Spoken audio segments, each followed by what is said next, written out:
Hi friends, आज के important topic है वर्क डन, जिसको कार्य बोलते हैं। और इस टॉपिक से रिलेटेड जितने भी एग्जाम में पूछे गए हैं, रेलवे एग्जाम में, कॉम्पिटिटिव एग्जाम में, तो इससे रिलेटेड कुछ हम लोग प्रश्न देखेंगे। तो चलिए सबसे पहले देख लेते हैं, थ्योरी के ऊपर थोड़ा सा बात कर लेते हैं। कार्य क्या होती है? कार्य का अर्थ है किसी भी क्रिया को संपादन करने से होता है। जैसे इस जो लिखा हुआ है कार्य, जनरली हम लोग देखेंगे थ्योरी के तौर पर जो कार्य होता है, यदि कोई वस्तु इसी प्लेन पर रखा हुआ है, यदि कोई वस्तु किसी प्लेन पर रखा हुआ है, तो मान लिया जाए कि इस बॉडी पर, इस वस्तु पर फोर्स लगा रहा है। फोर्स लगाने के क्रम में इसका डिस्प्लेसमेंट यहाँ से लेकर के यहाँ तक हो गया, ठीक है। यहाँ से लेकर के यहाँ तक स्टार्टिंग में, ठीक है, इनिशियल पोजीशन में रखा था, फोर्स लगा करके यहाँ पर विस्थापन हो गया। देखिए, इसमें एक इम्पोर्टेंट बात पूछेगा या टॉपिक पूछेगा कि कार्य जब भी होगा, जो वर्क डन जब भी संपन्न होगा, यानी कार्य तभी होगा जब उसमें विस्थापन होना चाहिए। जब कोई बॉडी में कितना ही फोर्स क्यों नहीं लगा दे, जब उस बॉडी में विस्थापन यदि नहीं होगा, यदि उस बॉडी में यानी विस्थापन नहीं होगा, डिस्प्लेसमेंट नहीं होगा, तो कार्य यानी वर्क डन का जो वैल्यू होगा नहीं होगा। देखिए, इसमें बल लगाकर किसी वस्तु को बल की दिशा में विस्थापित करने की क्रिया को ही कार्य करते हैं। यानी बल लगा ले रहे हैं किसी वस्तु में, यानी फोर्स लगा रहे हैं, और फोर्स लगाने के क्रम में इसी दिशा में इसका क्या हो गया, डिस्प्लेसमेंट हो गया, एक कार्य कहलाएगा। अच्छा है, फोर्स लगाकर अपोजिट दिशा में भी हम वस्तु का डिस्प्लेसमेंट कर सकते हैं। अपोजिट दिशा में भी हम लोग अपोजिट डायरेक्शन में वस्तु का डिस्प्लेसमेंट कर सकते हैं। चलिए हम देखेंगे और नेक्स्ट टॉपिक में भी इसमें बात करेंगे, नेक्स्ट स्लाइड में भी बात करेंगे वर्क कब होगा कब नहीं होगा। तो फिलहाल ये समझिए, बल लगाकर किसी वस्तु को, ठीक है, बल की दिशा में विस्थापित करने की जो क्रिया है बल कहलाती है। कार्य बल तथा विस्थापन का अदिश गुणनफल है। यानी कार्य जो है, यानी कार्य जिसको वर्क कहते हैं, कार्य जो है बल तथा विस्थापन, बल गुने विस्थापन को हम लोग बोलेंगे कार्य। यानी कार्य बराबर ये होता है बल गुने विस्थापन। यानी किसी वस्तु में फोर्स लगा करके उसी दिशा में इसका डिस्प्लेसमेंट होना चाहिए, तो बोलेंगे कार्य।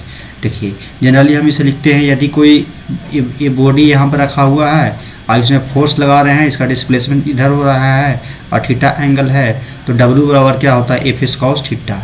याद रख लीजिएगा, W बराबर F S cos theta. F क्या है, तो फोर्स है, और एस क्या है, उस बॉडी का डिस्प्लेसमेंट है, और कॉस जो है एक्स डायरेक्शन में इसका कंपोनेंट है, एक्स डायरेक्शन का कंपोनेंट है। कार्य का एस आई मात्रा क्या होता है, न्यूटन मीटर, या न्यूटन मीटर को हम लोग भी जूल कहते हैं। देखिए, न्यूटन मीटर स्क्वायर प्रति सेकंड स्क्वायर को हम लोग जूल कहते हैं। कार्य का सीजीस मात्रा क्या होता है, अर्घ होता है। कार्य का सीजीस मात्रा अर्घ होता है, और 1 जूल बराबर 10 की पावर 7 अगर ये भी याद कर लीजिएगा। कार्य का बीमा जो डायमेंशन फार्मूला होता है ml square t minus 2, ml square t minus 2। अच्छा, ml स्क्वायर t माइनस 2 कैसे आया भाई, तो यहाँ से थोड़ा सा देख लीजिए। जो न्यूटन मीटर को क्या बोलते हैं, न्यूटन मीटर को हम लोग जूल बोलते हैं, और ml स्क्वायर t माइनस 2 जो है ml square ml t minus 2, ये फोर्स का डायमेंशन फार्मूला होता है। और यहाँ से मीटर हो गया तो l से गुना कर देंगे, तो आपका हो जाएगा ml स्क्वायर t माइनस 2 हो गया। ये हो गया कार्य का डायमेंशन फार्मूला। अच्छा, वर्क डन यानी कार्य कैसा राशि है, तो कार्य एक अदिश राशि है। याद रहे, एक इम्पोर्टेंट बात बता देते हैं, जिस क्वांटिटी का मात्रक यदि जूल है, देख लीजिएगा ऑल ओवर, ये टिरिक मेरा है, जिस क्वांटिटी का एस आई मात्रक जो है, जिस क्वांटिटी का, जिस भी फिजिकल क्वांटिटी का, जिस भी भौतिक राशि का यदि मात्रक जूल रहे, आंख मूंद करके ऑप्शन लगाना है, ये स्केलर क्वांटिटी होगा, यानी अदिश राशि होगा। चलिए अब इससे रिलेटेड कुछ हम लोग देख लेते हैं, जो कि रेलवे एग्जाम में पूछे जाने वाले सवाल हैं, उसके ऊपर हम लोग बात कर लेते हैं। चलिए, आपका स्लाइड नंबर फर्स्ट है। अच्छा, सवाल ये है, चलिए शक्ति का रिलेटेड है।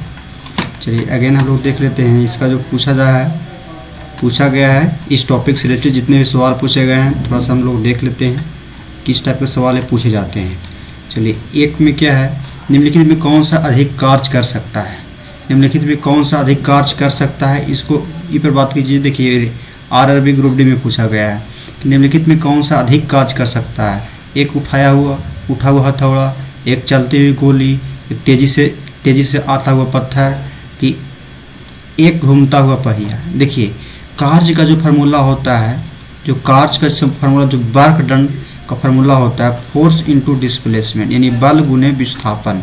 अच्छा, इसमें जो है कार्य सबसे अधिकतम कार्य किस में होगा, तो चलती हुई गोली में इसका वेलोसिटी बहुत ज़्यादा होता है, और वेलोसिटी ज़्यादा होगा तो उस वस्तु में डिस्प्लेसमेंट क्या होगा, ज़्यादा होगा।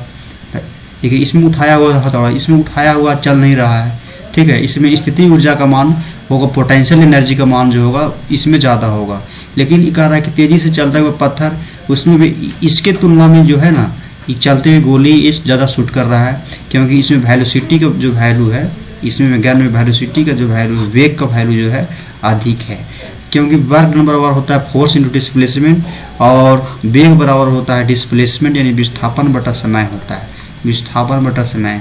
अब चलते हैं गोली में, इसका वेलोसिटी का वैल्यू ज़्यादा होने के कारण इसमें वर्क डन जो होगा ज़्यादा हो जाएगा।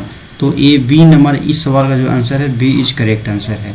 चलिए अगेन देख लीजिए, एक मजदूर 10 kg का सामान, बहुत इंपॉर्टेंट, देखिए एक मजदूर जो है 10 kg का सामान भूमि से ऊपर उठाकर इतना मीटर अपने सिर पर रखता है, उसके द्वारा सामान पर किया गया कार्य की गणना कीजिए। यानी कहने का मतलब एक मजदूर है, ये सामान ठीक है रखा हुआ है, इसका वेट क्या है, एम बराबर जो है 10 kg इसका वेट है, और उठाकर कितना मीटर ऊपर में उठाकर रखा हुआ भाई, तो 1.2 मीटर ऊपर में उठाकर रखा हुआ है। अच्छा 1 पॉइंट ऊपर, जैसे ही ऊंचाई से रिलेटेड यदि बोले, जैसे ही ऊंचाई के बाद यदि बोले तो यहाँ पर जी का वैल्यू लेना ही लेना है, ठीक है, जी का वैल्यू लेना ही लेना है। तो चलिए यहाँ पर देखिए, वर्क डन बराबर होता है फोर्स इंटू डिस्प्लेसमेंट, या इसे ऐसा भी लिखिए, कार्य बराबर होता है बल गुने विस्थापन, कार्य बराबर बल गुने विस्थापन होती है। अच्छा, इसमें जो कार्य होगा, क्या कार्य होगा भाई, ये जो W जो है यहाँ वेट लगेगा, ये जो फोर्स का काम करेगा ना, ये फोर्स का काम करेगा, W बराबर mg, ये फोर्स लगेगा। यहाँ पर जो W बराबर mg लग गया, ये क्या हो गया, फोर्स, यानी भार जो है वस्तु का वेट जो होगा ये फोर्स का काम करेगा। अब विस्थापन जो है कितना मीटर की ऊंचाई पर रखा हुआ है, तो 1h, यानी mgh यहाँ पर है, लिख दीजिए m इंटू जी एच। अब देखिए mg क्या हो गया, W हो गया, एक तरह से फोर्स का काम ही कर रहा है, h क्या है, डिस्प्लेसमेंट जो 1.2 मीटर दिया हुआ है। तो यहाँ पर आप देख सकते हैं m का वैल्यू कितना है 10 kg, और g के वैल्यू कितना लेने बोल रहा है, 10 बोल रहा है यहाँ पे, g का जो वैल्यू है 10 लेने बोल रहा है। तो यहाँ से हम लोग देख सकते हैं ये 10 हो गया, 10 kg हो गया, और 10 लेने बोल रहा है, और इसका जो वैल्यू डिस्प्लेसमेंट का वैल्यू 1.2 है। यहाँ से पॉइंट ये आपका कैंसिल हो जाएगा, तो आपका जो आंसर है 120 जूल आना चाहिए आंसर। जो आपका जो इस सवाल का जो आंसर है ए इज करेक्ट आंसर है, 120 जूल। नेक्स्ट देख लेते हैं, अच्छा सवाल था। ये कार्य कहलाता है, कार्य क्या कहलाता है, कार्य कहलाता है, तो कार्य बराबर क्या होता है, कार्य बराबर बल गुने विस्थापन, बल गुने विस्थापन होती है, बल गुने विस्थापन। तो इस सवाल का जो ऑप्शन है ए इज करेक्ट आंसर हो जाएगा।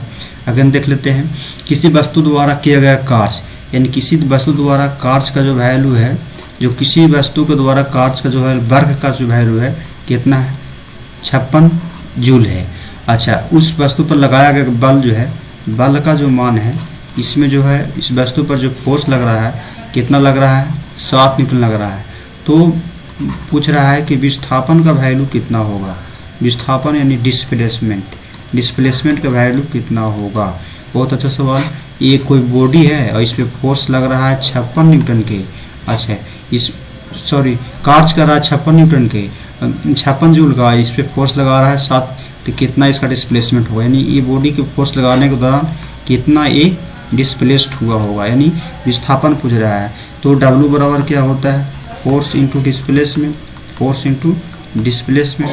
तो फोर्स, एक कार्य का वैल्यू दिया हुआ 56 और फोर्स का वैल्यू 7, और यहाँ पर डिस्प्लेसमेंट पूछ रहा है यानी विस्थापन पूछ रहा है, तो 8 से 56 8 मीटर हो जाएगा, 8 मीटर डिस्प्लेसमेंट। तो इस सवाल का जो ऑप्शन है सी इज करेक्ट आंसर।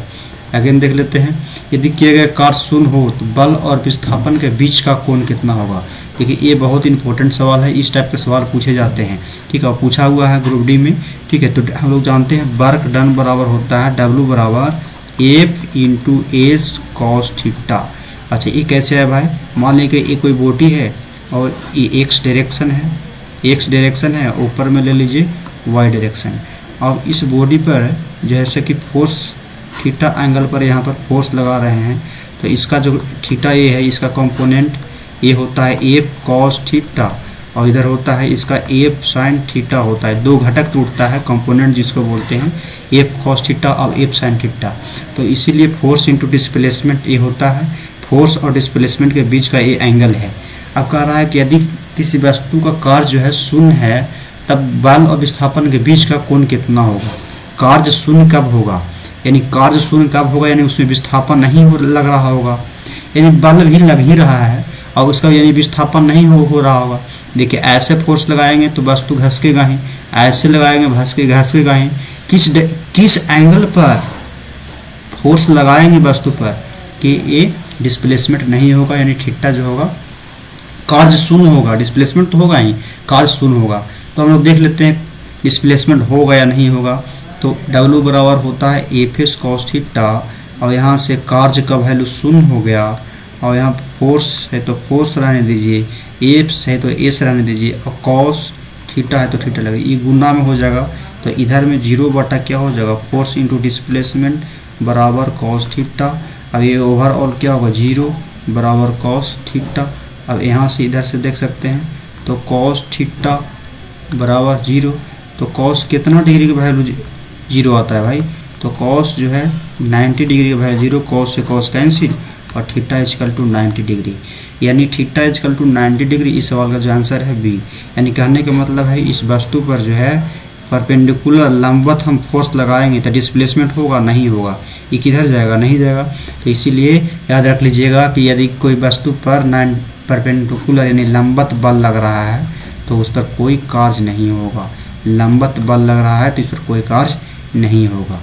अगेन देख लेते हैं, यहाँ पर देखिए बनाया हुआ भी, ठीक है, थीटा का वैल्यू 90 डिग्री है, यदि किया गया कार्य शून्य है तो बल और विस्थापन के बीच का एंगल 0 डिग्री है, क्योंकि इसे देख लीजिएगा जस्ट जो बनाए।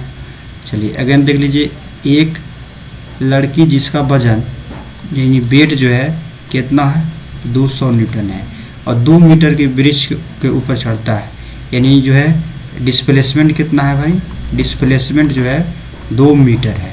अब यहाँ पर जी का वैल्यू कितना बोला है, पिछले वाला सवाल जैसा है 10 मीटर प्रति सेकेंड। तो किए गए कार्य देखिए ऊंचाई से रिलेटेड जैसे ही बोलेगा तो आप लोग को लगाना है W बराबर mgh, W बराबर mg लगाना है, और यहाँ पर कितना लिख दिया है 200 न्यूटन दिया है, 200 न्यूटन, और m का वैल्यू, तो लड़की के द्वारा किया गया कार्य क्या होगा। अच्छा ये पूछ रहा है 200 न्यूटन का जो ये फोर्स का वैल्यू दिया हुआ, सॉरी ये फोर्स का जो वैल्यू है आपका दिया हुआ है, तो कार्य कितना करना पड़ेगा।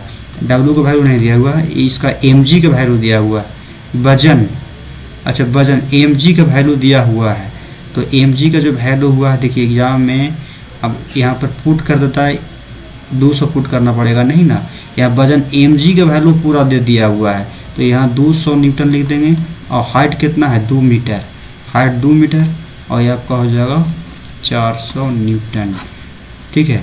अच्छा अधिकतर स्टूडेंट ये करते हैं, अभी हम भी कन्फ्यूज हो गए थे, ये 200 न्यूटन दिया हुआ है और 10 दिया हुआ, तो कहाँ वैल्यू इसको पुट करना, नहीं न्यूटन दिया हुआ है, W बराबर mg हुआ है, तो इसी में इंक्लूड कर दिया है, यानी उस लड़की का जो वजन था 20 kg होगा, तब ना 20 इंटू 10 करके 200 न्यूटन आया है। तो चलिए 400 न्यूटन नहीं 400 जूल जो होगा ये आपका आंसर होगा, B is correct answer. Again देख लेते हैं, देखिए यदि कोई कार न्यूटन जैसे ही दे दे तो समझिएगा फोर्स है, ये आपका 500 न्यूटन दिया हुआ है, नियत बल के साथ कितना डिस्टेंस चल रहा है, यानी डिस्प्लेसमेंट पूछ रहा है, कितने डिस्प्लेसमेंट दिया हुआ है 15 किलोमीटर, तो कह रहा किया गया कार्य क्या होगा, तो कार्य W बराबर क्या होता है एफ एस कॉस थीटा, नहीं फोर्स इंटू डिस्प्लेसमेंट होता है, तो ये हो गया आपका 500 और 15 किलोमीटर के, यदि 3 को 0 में ऐसे लिखना चाहते हैं तो लिख सकते हैं। तो चलिए क्योंकि न्यूटन मीटर को जूल बोला जाता है, न्यूटन मीटर को ही जूल बोला जाता है, तो 15 × 5 = 75, और 75 पर कितना 0 हो जाएगा 5 जीरो वाला ये आपका option C is correct answer है। अच्छा, किलोमीटर को मीटर में कन्वर्ट करना जरूरी है क्योंकि न्यूटन मीटर को ही हम जूल बोलते हैं। ठीक है, तो आपका सी इज करेक्ट आंसर हो गया। अगेन हम लोग बात कर लेते हैं, यदि कोई वस्तु वृत्ताकार पथ पर घुमाई जाती है तो उस पर किया गया कार्य क्या होगा। यानी कह रहा है कि जो कोई वस्तु है उस वस्तु को वृत्ताकार पथ पर ऐसे ये घूम रहा है। मान लें कि एक पॉइंट से, मान लिया जाए कि इस पॉइंट से इस पॉइंट जो है ए से स्टार्ट करेगा, ऐसे घूमना, ऐसे स्टार्ट करेगा, ऐसे ऐसे से जैसे ही घूमेगा ऐसे चलना स्टार्ट करेगा, फिर यहीं पहुंच जाएगा। तो इसका डिस्प्लेसमेंट कितना हो जाएगा, डिस्प्लेसमेंट जीरो। अच्छा, डिस्प्लेसमेंट जीरो कैसे हुआ, देखिए डिस्प्लेसमेंट का मतलब होता है, डिस्प्लेसमेंट का मतलब होता है, मान लें पॉइंट ए है, यहाँ पर पॉइंट बी है, दो बिंदु के बीच का न्यूनतम दूरी, यानी स्टार्टिंग में यहाँ से चला था और फाइनल कहाँ रुका, यहाँ, तो न्यूनतम डिस्टेंस जो कहलाता है ये डिस्प्लेसमेंट कहलाता है। अब बॉडी यहाँ से यहाँ चल करके फिर यहीं पहुँच गया, फिर यहीं पहुँच गया, तो डिस्प्लेसमेंट कितना हुआ, दूरी तो तय किया है 2πr दूरी तय किया है, लेकिन यहाँ पर बात कर रहा है डिस्प्लेसमेंट का। डिस्प्लेसमेंट का मतलब होता है कि स्टार्टिंग वाला पोजीशन से और फाइनल वाला पोजीशन तक उसका दूरी कितना है। तो स्टार्टिंग में भी यही है और फाइनल भी यहीं पहुंच गया, तो डिस्प्लेसमेंट क्या हो गया, शून्य। और हम लोग जानते हैं कार्य बराबर क्या होता है, कार्य बराबर होता है बल गुने विस्थापन। कार्य बराबर बल गुने क्या होती है, विस्थापन। अब विस्थापन का वैल्यू ही जीरो हो गया, तो फोर्स उस वस्तु पर जितना ही लगाओ ओवरऑल क्या हो जाएगा, जीरो, तो यानी शून्य होगी। यानी यदि कोई वस्तु वृत्ताकार पर चल रहा है तो उसका किया गया कार्य, उस वस्तु के द्वारा किए गए कार्य का वैल्यू क्या होगी, शून्य होगी। ए इज करेक्ट आंसर। चलिए अगेन देख लेते हैं शक्ति का सूत्र। अच्छा, ये टॉपिक दूसरा है, शक्ति का सूत्र होता है कार्य बटा समय। ठीक है, कार्य बटा समय शक्ति का ये सूत्र हो गया। अगेन देख लेते हैं, निम्नलिखित में भौतिक राशि दिए गया कार्य का दर मतलब कहलाती है। निम्नलिखित में से कौन से भौतिक राशि किए गए कार्य की दर, किए गए कार्य की दर कहलाती है। कार्य की दर जो है यानी कार्य जो है वर्क डन और बटा में समय को हम लोग ये शक्ति हम कहते हैं। ये भी दूसरा टॉपिक से आ गया था। अच्छा, यहाँ पर देखिए ये भी शक्ति वाला ही पावर वाला टॉपिक से है। देखिए एम बराबर, एक मोहन का वजन कितना है, 40 kg है, तो एम बराबर 40 kg, वह कितना सेकंड के लिए, वह 10 सेकंड में 50 सीढ़ी चढ़ रहा है। यानी 10 सेकंड में 50 सीढ़ी चढ़ता है, तो ये टाइम दे दिया हुआ है और 50 सीढ़ी चढ़ रहा है। और यदि प्रत्येक सीढ़ी की ऊंचाई कितना है, इतना है, ठीक है, तो मोहन के द्वारा किया गया शक्ति क्या होगा, यानी पावर पूछ रहा है। देखिए ये टॉपिक दूसरा से है, फिर भी देख लीजिए, पावर से टॉपिक लिया गया है। देखिए एम बराबर कितना है, एम बराबर जो है 40 kg है और वह समय कितना लेता है, तो 10 सेकेंड। अब देखिए एक सीढ़ी का जो, एक सीढ़ी जो है, एक सीढ़ी की जो लंबाई है, एक सीढ़ी की जो ऊंचाई है, सॉरी, एक सीढ़ी की ऊंचाई जो है 15 सेंटीमीटर है। ऐसा कितना सीढ़ी है, तो 50 सीढ़ी है, तो आपका 50 सीढ़ी की ऊंचाई निकल जाएगा किस में, तो सेंटीमीटर में, 750 ये सेंटीमीटर हो गया। अच्छा, अब देखिए क्या पूछ रहा है, 10 सेकेंड के लिए। अच्छा, वर्क डन क्या होता है, mgh, ऊंचाई से जैसे ही रिलेटेड रहेगा तो mgh लगा दे, mgh लगेगा, ये किसका फार्मूला है, तो वर्क डन का। और वर्क डन अपॉन में टाइम को हम क्या कहते हैं, तो पावर कहते हैं। Power is equal to work done upon में टाइम। तो यहाँ पर पावर निकालना है, पावर बराबर कार्य बटा समय होती है, कार्य बटा समय। तो कार्य फोर्स इंटू डिस्प्लेसमेंट होता है, फोर्स इंटू डिस्प्लेसमेंट को हम क्या बोलेंगे, कार्य बोलेंगे या mgh बोलेंगे। तो mgh भी हम बोल सकते हैं क्योंकि यहाँ ऊंचाई से रिलेटेड है, यहाँ से टाइम, यहाँ से हम लोग टाइम देखते हैं। तो m का वैल्यू कितना है, 40, और g का वैल्यू कितना लेना है, 10 लेना है, 10 हो गया। और यहाँ टोटल ऊंचाई कितना हो गया, टोटल ऊंचाई जो है 750, और इस सेंटीमीटर में है, और मीटर में कन्वर्ट करेंगे तो 1000 से भागा दे देंगे, तो ये हो गया 750, और यहाँ डिवाइड कर देंगे नीचे में 100 से, तो ये हो गया मीटर में कन्वर्ट। अच्छा, और टाइम कितना लग रहा है भाई, तो टाइम जो है 10 सेकेंड, और 10 से 10 कैंसिल हो गया, 10 से आपका 10 कैंसिल हो जाएगा, ठीक है, ये 10 से 10 कैंसिल हो जाएगा, और ये 1 0 1 0, यहाँ से 1 0, यहाँ से 1 0, यानी 75 × 4 हो जाएगा, यानी 300, यानी आपका जो है 300 वाट जो है answer, C is correct answer. ये RRB ALP टेक्नीशियन में पूछा हुआ है। चलिए अगेन हम लोग सवाल कर लेते हैं। देखिए इस टाइप का सवाल है दिया गया है, यहाँ हल कर दिया है। अगेन देखिए शक्ति का सूत्र अभी जस्ट ही देखें, यानी कार्य बटा में समय शक्ति का सूत्र होता है ये। चलिए ये आपका टॉपिक था। चलिए अगेन देख लेते हैं ऊर्जा से जैसे कुछ टाइम देख लेते हैं। कार्य करने की क्षमता को हम लोग ऊर्जा कहते हैं। सही प्रकार की ऊर्जा ए सही मात्रक जूल है। हाँ सही प्रकार देखिए बहुत इंपॉर्टेंट पॉइंट, सही प्रकार की ऊर्जा का ए सही मात्रक क्या होता है, जूल होती है। और यह सीजिस मात्रक, इसका ऊर्जा का सीजिस मात्रक क्या होता है, अर्ग होता है। सही प्रकार की ऊर्जा एक अदिश राशि, जितना ऊर्जा कम यूनिट होगा सब अदिश राशि होगा। ऊर्जा विभिन्न प्रकार के होते हैं, जैसे में मास ऊर्जा, सौर ऊर्जा, नाभिकीय ऊर्जा, ध्वनिक ऊर्जा, रासायनिक ऊर्जा, प्रकाशीय ऊर्जा, उष्मीय ऊर्जा, विद्युत ऊर्जा, यांत्रिक ऊर्जा। यांत्रिक ऊर्जा मुख्यतः कितने प्रकार के होते हैं, बहुत इंपॉर्टेंट। यांत्रिक ऊर्जा मुख्यतः 2 प्रकार के होते हैं, एक काइनेटिक एनर्जी और एक होता है पोटेंशियल एनर्जी, जिसको बोलते हैं स्थितिज ऊर्जा। और गतिज ऊर्जा और स्थितिज ऊर्जा का योगफल जो होता है kinetic energy plus potential energy equal to होता है मैकेनिकल एनर्जी। और ये जो है बहुत इंपॉर्टेंट है, बहुत इंपॉर्टेंट है, पूछा जाता है। अगेन हम लोग देख लेते हैं द्रव्यमान ऊर्जा से रिलेटेड कुछ। देखिए प्रत्येक द्रव्य यानी मैटर, उसमें द्रव्यमान के कारण उसमें ऊर्जा संचित होती है, जिसे हम द्रव्यमान ऊर्जा कहते हैं। यानी प्रत्येक बॉडी में मास के कारण उस बॉडी में एनर्जी स्टोर होती है, जिसे हम क्या कहते हैं, मास एनर्जी कहते हैं। ई बराबर क्या होता है, ई बराबर जो होता है mc² होता है। ये आइंस्टीन के द्वारा दिया गया था। सी क्या है, तो निर्वात में ये प्रकाश का वेग है। प्रकाश का वेग है 3 × 10⁸ मीटर प्रति सेकेंड। आइंस्टीन द्वारा यह द्रव्यमान समीकरण दिया गया था। यह अपेक्षिकता का सिद्धांत तथा सापेक्षता का सिद्धांत अथवा थ्योरी ऑफ रिलेटिविटी भी ये कहा जाता है। नाभिकीय ऊर्जा या परमाणु ऊर्जा इस द्रव्यमान ऊर्जा से ही प्राप्त होती है। अच्छा कुछ प्रमुख प्रकार की ऊर्जा देख लीजिए। सौर ऊर्जा हो गया, नाभिकीय ऊर्जा, ध्वनि ऊर्जा और ये आपका हो गया रासायनिक ऊर्जा। चलिए संवेग से संबंधित कुछ देख लेते हैं पॉइंट। संवेग वह राशि है जो गति को मात्रा को बताता है, यानी संवेग P बराबर क्या होती है, P बराबर mv होती है, मोमेंटम जिसको बोलते हैं। संवेग बराबर मास इंटू वेलोसिटी होती है। संवेग जिसको P फोर्स पावर मत समझिएगा, P का मात्रक 1 kg और मीटर प्रति सेकेंड हो गया। इसका डायमेंशन फार्मूला mLT-1। संवेग एक कैसा राशि है, तो संवेग एक सदिश राशि है। अच्छा इससे रिलेटेड कुछ इसका टर्म होता है संवेग और काइनेटिक एनर्जी में कुछ रिलेशन दिया गया है।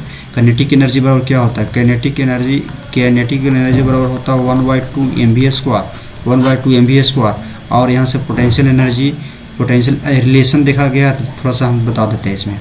इसमें क्या है, पूछा है कि काइनेटिक एनर्जी और इसमें मोमेंटम में कुछ रिलेशन है। तो काइनेटिक एनर्जी बराबर ke बराबर होता है 1/2 mv², 1/2 mv² होता है।